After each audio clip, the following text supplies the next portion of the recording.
नमस्कार, मी राजेंद्र गावंदे सर, कानिपनाथ माध्यमिक विद्यालय बदगी. इयत्ता 10वीचा अनुवंशिकता हा जो पाठ आहे, आपण लॅमार्क वादापर्यंत आलो होतो. आता पुढचा भाग आपण पाहतोय.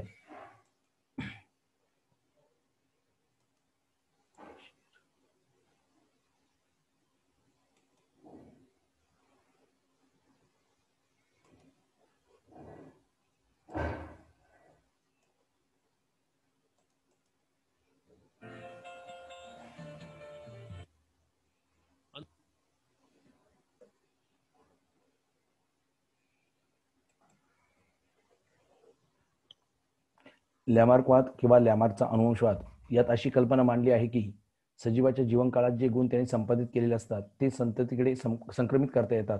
यालाच संपादित गुणांचा अनुवंश असं म्हणतात.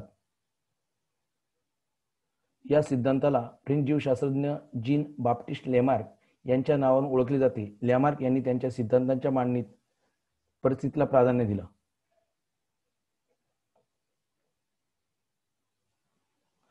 सजीवांच्या जीवनकाळात त्यांनी संपादित केलेली लक्षणं अनुकूलनाचा आधार ठरतात व ती संततीमध्ये संक्रमित होतात असं त्याचं प्रतिपादन होतं. लॅमार्क यांच्या सिद्धांतानुसार जिराफांच्या आधीच्या पिढ्यांमध्ये आखूड मानेचे जिराफ अस्तित्वात होते, पण उंच असलेल्या झाडपाला खाण्यासाठी त्यांची मान हळूहळू उंच होत गेली.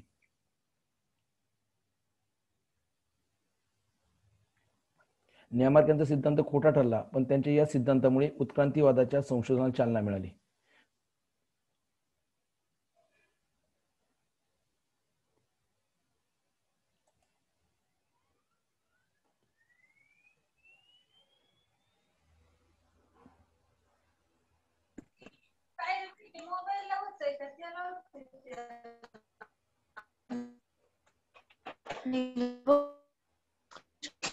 आता मानवी उत्क्रांती जी आहे, उत्क्रांतीच्या प्रक्रियेमध्ये अत्यंत साध्या एकपेशीय सजीवांपासून आज ज्ञात असलेल्या हजारो प्रकारच्या सजीवांची निर्मिती झालेली दिसते. पृथ्वीवर प्रथम समुद्रामध्ये जीवद्रव्यांची निर्मिती झाली आणि त्यापासूनच पुढे अत्यंत साधी रचना असलेल्या एकपेशीय सजीवांची निर्मिती झाली. पुढे त्यांच्यामध्ये क्रमाक्रमाने घडून आलेल्या बदलांमुळे तुलनात्मकरित्या अधिकाधिक गुंतागुंतीची रचना असलेले सजीव उत्पन्न होत गेले. अशा बदलातूनच पुढे काही एकपेशीय जीवांमध्ये हरितद्रव्य तयार झाले आणि ते स्वतःचं अन्न स्वतः तयार करायला लागले. या जीवांपासून पुढे निरनिराळ्या वनस्पतींची निर्मिती झाली. हरितद्रव्य नसलेल्या एकपेशीय जीवांपासून प्राणी सृष्टी तयार झाली.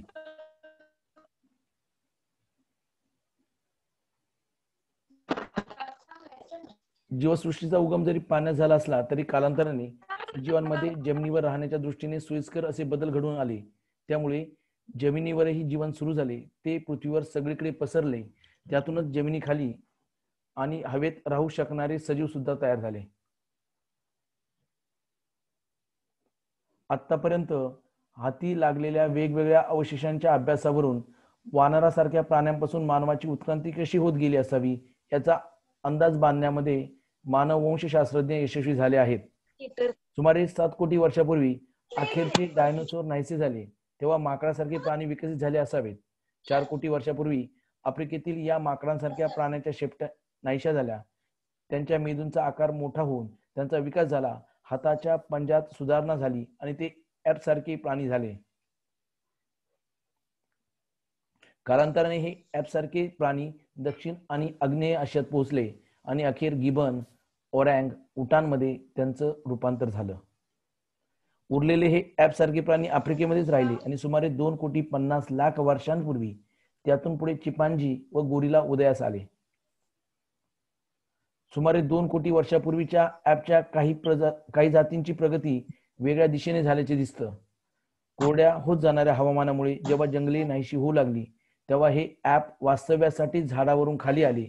त्यांच्या कमरेच्या हाडांचा विकास अशा तऱ्हेने झाला की त्यांना मागील 2 पायांवर ताठ उभे राहणे शक्य झाले. त्यांचे हात इतर कामांसाठी वापरण्यासाठी मोकळे झाले. मानव सदृश प्राण्यांची आपल्याकडे सर्वात पहिली नोंद आहे ती आफ्रिकेतील रामापिथिकस या ॲपची. पुढे उत्क्रांती प्रक्रियेत त्यापासून आकाराने आणखी मोठ्या ॲपची निर्मिती झाली. सुमारे 20 लाख वर्षापूर्वी थोडीफार आत्ताच्या मानवाशी साधर्म्य असणारी मानव सदृश प्राण्यांची निर्मिती झाली. सुमारे 15 लाख वर्षांपूर्वी ताठ चालणाऱ्या मानवाचा विकास झाला. त्याचा आशिया खंडात चीन आणि इंडोनेशियापर्यंत वावर असावा. जवळजवळ 1 लाख वर्षापूर्वीपर्यंत ताठ चालणाऱ्या माणसाचा मेंदू अधिकाधिक प्रगत होत गेला आणि त्याला अग्नीच्या वापराचा शोध लागला. सुमारे 50,000 वर्षापूर्वीच्या मानवाचा मेंदू पुरेसा विकसित झालेला आहे. निंडरथॉल मानव हे बुद्धिमान मानव या वर्गातले पहिले उदाहरण मानता येईल. त्या सुमारास होमोसेपियन म्हणजेच ओमॅग्रॅन मानव अस्तित्वात आला. त्यानंतर मात्र ही प्रगती पूर्वीपेक्षा खूपच झपाट्याने होत राहिली. सुमारे 10,000 वर्षापूर्वी हा बुद्धिमान मानव शेती करू लागला, जनावरांचे कळप बाळगू लागला, त्यांनी वसाहती वसवल्या, मग संस्कृतीचा विकास झाला. सुमारे 5,000 वर्षापूर्वी लिहिण्याच्या कलेचा शोध लागला आणि इतिहासाची सुरुवात झाली. सुमारे 400 वर्षापूर्वी आजचा आधुनिक शास्त्राचा उदय झाला आणि 200 वर्षापूर्वी औद्योगिक समाजाची सुरुवात झाली.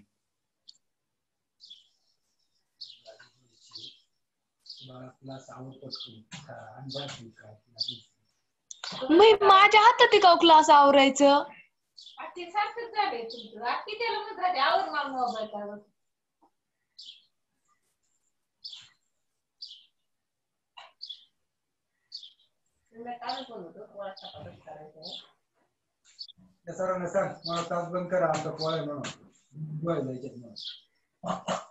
मी ते इथे येते नाही काय, त्यांना माहित नाही का बेले.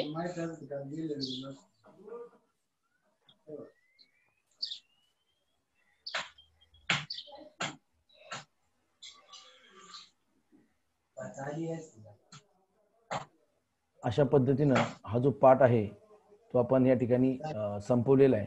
काल मी या पाठातले जे महत्वाचे मुद्दे आहेत ते काल आपण घेतले होते.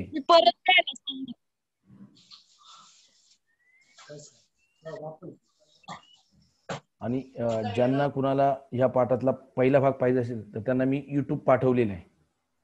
आलं लक्षात. YouTube मध्ये तुम्हाला सर्व भाग त्या ठिकाणी पाहायला मिळतील. आता ह्या पाठाची जी प्रश्नोत्तर आहे ते आपण काय करायचे, याच्यामध्ये लिहून टाकायचे. आलं लक्षात. आपण पुढच्या भागाला थोडीशी सुरुवात करूया. सजीव आणि जीवन प्रक्रिया जी आहे,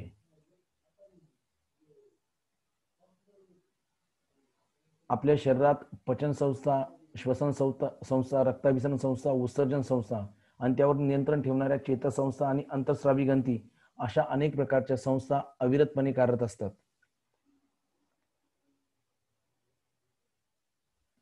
ही सर्व यंत्रणा सर्वच प्राण्यांमध्ये कमी अधिक प्रमाणात सारख्याच पद्धतीने कार्यरत असते. यासाठी त्यांना अखंडपणे ऊर्जेच्या स्त्रोताची आवश्यकता असते.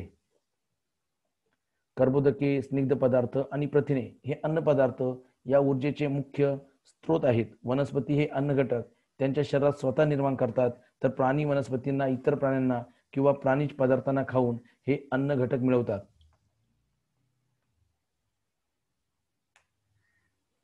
सजीवांच्या शरीरातील प्रत्येक पेशीमध्ये असलेल्या तंतुकणिकेच्या मदतीने या अन्न घटकापासून ऊर्जा मिळवली जाते आणि या प्रक्रियेला श्वसन प्रक्रिया म्हणतात. ऊर्जा निर्मितीसाठी फक्त अन्न घटक लागतात असं नाही, तर काही सूक्ष्म जीवांखेरीज इतर सर्व सजीवांना यासाठी ऑक्सिजनची सुद्धा आवश्यकता भासते. हे सर्व घटक परिवहन संस्थेद्वारे पेशींपर्यंत पोहोचतात.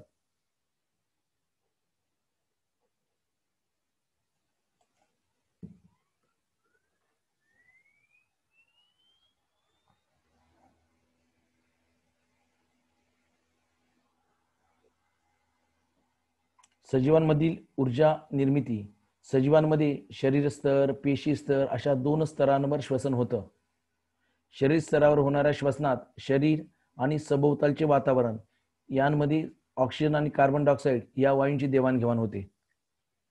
पेशी स्तरावर होणाऱ्या श्वसनामध्ये अन्न पदार्थाचं ऑक्सिजनच्या मदतीने अथवा त्याच्या विना ऑक्सिडीकरण केलं जातं. आपण जे अन्न पदार्थ खातो त्यातील प्रामुख्याने कर्बोदकांचा उपयोग मुख्यत्वे दररोज आवश्यक असणारी ऊर्जा मिळवण्यासाठी केला जातो. ही ऊर्जा एटीपीच्या स्वरूपात मिळवली जाते. त्यासाठी पेशींमध्ये ग्लुकोज या कर्बोदकाचं टप्प्याटप्प्याने ऑक्सिडीकरण केलं जातं. यालाच पेशी स्तरावरील श्वसन म्हणतात.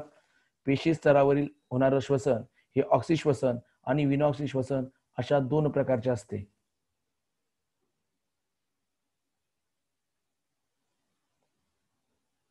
ऑक्सिश्वसनामध्ये 3 टप्प्यांमध्ये ग्लुकोजचं ऑक्सिडीकरण होतं. सजीवांमध्ये ऑक्सिश्वसनामध्ये पुढील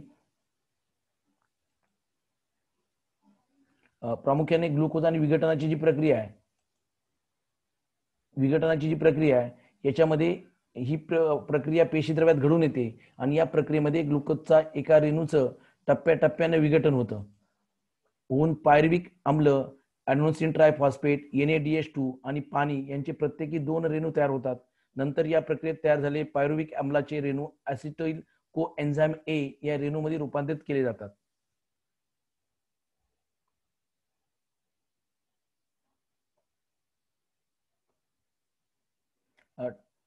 ट्रायकार्बॉक्झिलिक आम्ल चक्र हे जे आहे, ग्लुकोज विघटन प्रक्रियेमध्ये पेशीद्रव्यात तयार झालेले ॲसिटिल कोएन्झाइम A चे रेणू तंतुकणीमध्ये जातात.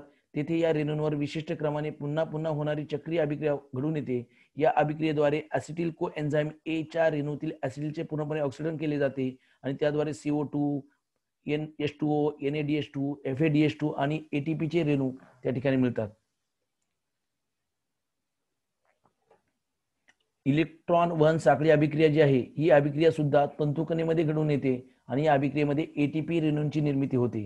वरील सर्व प्रक्रियांच्या वेळी तयार झालेला NADH2 च्या प्रत्येक रेणूपासून 3 आणि FADH2 च्या प्रत्येक रेणूपासून 2 ATP चे रेणू मिळतात. या प्रक्रियेमध्ये पाण्याचे रेणू सुद्धा तयार होतात. अशा पद्धतीने ऑक्सिश्वसनामध्ये ग्लुकोजचे पूर्ण ऑक्सिडीकरण होते आणि ऊर्जेबरोबरच कार्बन डायऑक्साईड आणि पाण्याचे रेणू तयार होतात.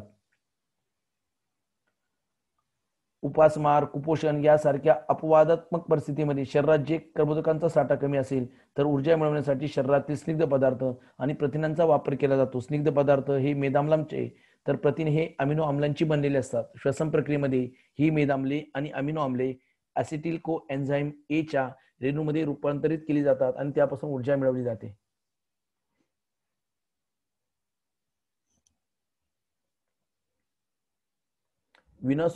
विनॉक्सी श्वसन करणाऱ्या सूक्ष्मजीवांची ऊर्जा निर्मिती. काही सूक्ष्मजीव ऑक्सिजनच्या सानिध्यात राहू शकत नाही. अशा सजीवांना ऊर्जा मिळवण्यासाठी विनॉक्सी श्वसनाचा अवलंब करावा लागतो. विनॉक्सी श्वसनाचे ग्लुकोज विघटन आणि किण्वन हे 2 टप्पे असतात. या प्रक्रियेत प्रथम ग्लुकोज विघटन घडून येते, मात्र येथे ग्लुकोज विघटनातून तयार झालेले पायरुव्हिक आम्ल काही विक्रांच्या मदतीने इतर कार्बनी आम्लामध्ये किंवा अल्कोहोलमध्ये रूपांतरित केले जाते. यालाच किण्वन म्हणतात. या प्रक्रियेमध्ये ग्लुकोजचं अपूर्ण विघटन होऊन ऑक्सिश्वसनाच्या तुलनेत बरीच कमी ऊर्जा मिळते.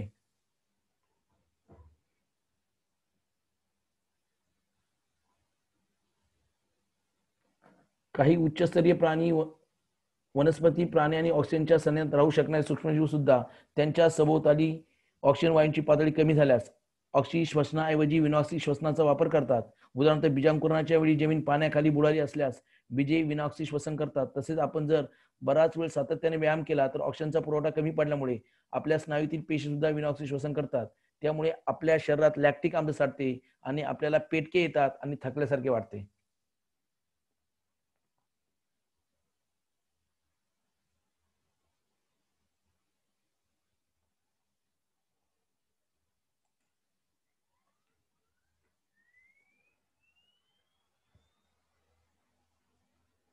अन्न घटकांपासून मिळणारी ऊर्जा. आपल्याला कर्बोदकांपासून प्रति ग्रॅम 4 किलो कॅलरी इतकी ऊर्जा मिळते. आपण गरजेपेक्षा जास्त खाल्लेली कर्बोदके शरीरात यकृत आणि स्नायूमध्ये ग्लायकोजनच्या स्वरूपात साठवली जातात. प्रथिनांपासून प्रति ग्रॅम 4 किलो कॅलरी एवढी ऊर्जा मिळते. प्रथिनांचं पचन झाल्यानंतर अमिनो आम्ले तयार होतात. ही अमिनो आम्ले शरीरात शोषली जातात आणि रक्ताद्वारे प्रत्येक अवयव आणि पेशींपर्यंत पोहोचवली जातात. वेगवेगळे अवयव व पेशी त्या अमिनो आम्लांपासून शरीराला आवश्यक असलेली प्रथिने तयार करतात.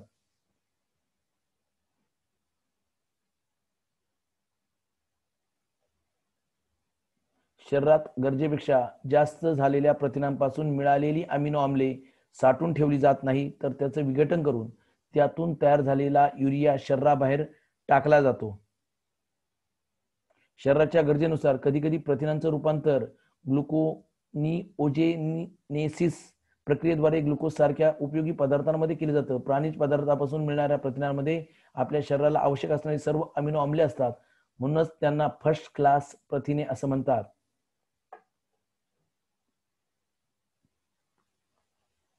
मेदाम्ले आणि अल्कोहोलचे रेणू रासायनिक बंधाने एकमेकांना जोडले जाऊन स्निग्ध पदार्थ तयार होतात. स्निग्ध पदार्थ पचल्यानंतर मेदाम्ले शोषून घेतली जातात आणि शरीरात सर्वत्र पोहोचवली जातात. वेगवेगळ्या पेशी त्यापासून त्यांना आवश्यक असलेले पदार्थ तयार करतात. उदाहरणार्थ, पेशींचे प्रद्रव्य पटल मेदाम्लापासून तयार होते.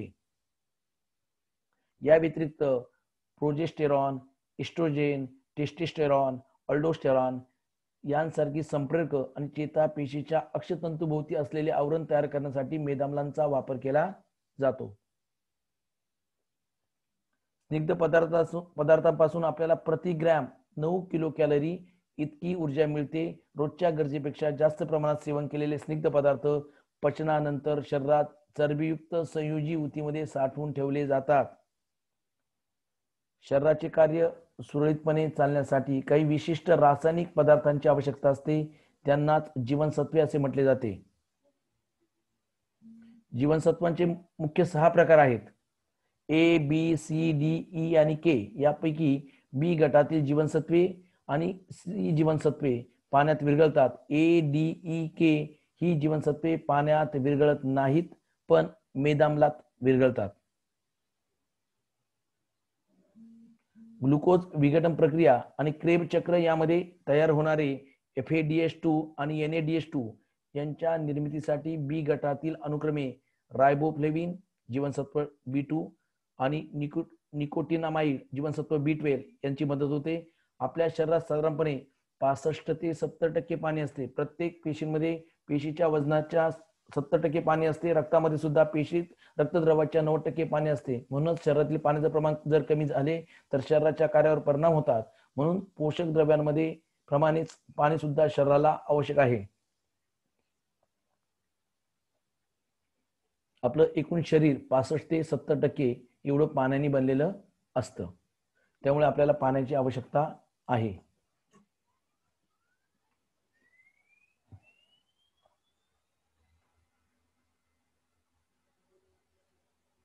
अशा पद्धतीनं आपण हे जे भाग आहेत ते आपण संपवलेले आहेत.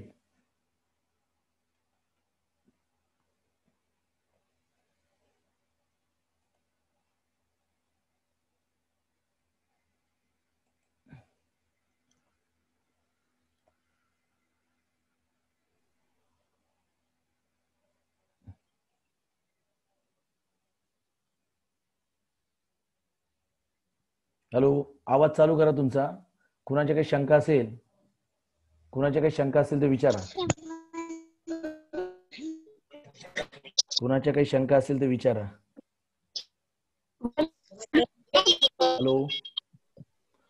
हॅलो सर, रेकॉर्डिंग आवाज चालू आहे येतोय ना का? अजून? हो सर, येतोय. आवाज येतोय का?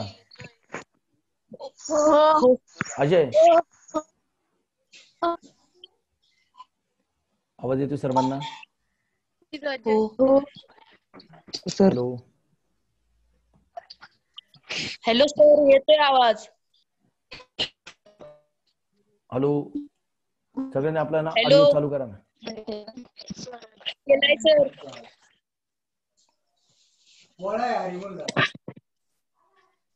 हॅलो. हॅलो,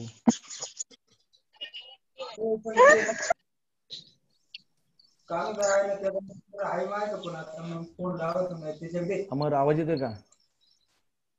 हो सर, येतोय आवाज. हॅलो, सर, आवाज येतोय. आवाज येत नाही का तुमचा? येतोय. येतोय ना? स्क्रीनशॉट काढले का प्रत्येकाने? हो सर. नक्की? हो सर. हो सर. ठीक आहे. आपण आता ना थोडस वेळापत्रक बदलूया. रोज काय करूया, थोडस संध्याकाळी पण वेळापत्रक मी तुम्हाला पाठवतो. संध्याकाळी पण रोज आहे ना 1 तासभर आपण घेऊया. आता जे ठराविक थोडासा आवाज बंद करा तुमचा. ठराविक 14 विद्यार्थी, आवाज बंद करा सर्वांनी. ठराविक 14 विद्यार्थी, आवाज बंद.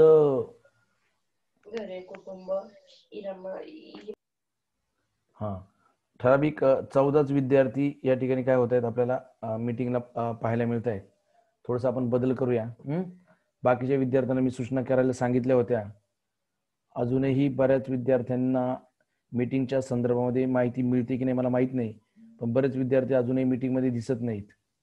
विशेष करून आपले जे याचे विद्यार्थी कुठले बामंदऱ्यातले ते विद्यार्थी अजूनही मीटिंगला दिसत नाहीत. आलं लक्षात? चालेल. मी तुम्हाला थोड्या वेळाने एक वेळापत्रक देतो. आपण काय करूया की पुन्हा संध्याकाळी जर वेळ मिळाला तर मी तुम्हाला लिंक पाठवेल. फक्त थोडंसं लक्ष ठेवून राहा. आणि या धड्याची प्रश्नोत्तरं आणि तुम्ही जे काही स्क्रीनशॉट काढलेत ते सगळे या ठिकाणी काय करा, तुम्ही सेव्ह करून ठेवा आणि वहीमध्ये लिहा. आलं लक्षात? आपले एकंदरीत 2 पाठ संपलेले. मी तुम्हाला याची पण आहे ना YouTube लिंक पाठवतोय. कालचा जो पाठ झाला होता त्या पाठाची सुद्धा मी तुम्हाला YouTube लिंक पाठवलेली आहे. याची सुद्धा पाठवतो. आणि याचा फायदा असा आहे झूम ॲपचा की आपल्याला सगळं रेकॉर्ड करता येतं. ओके, सर्वांना शुभेच्छा. काळजी घ्या. घराबाहेर पडू नका आणि सगळ्यांनी मास्कचा वापर करा. कुटुंबाला आणि स्वतःला सुरक्षित ठेवा. चलो, गुड डे सर्वांना. शुभेच्छा. हो सर. चला, लिव्ह व्हा सर्वांनी मीटिंग मधून.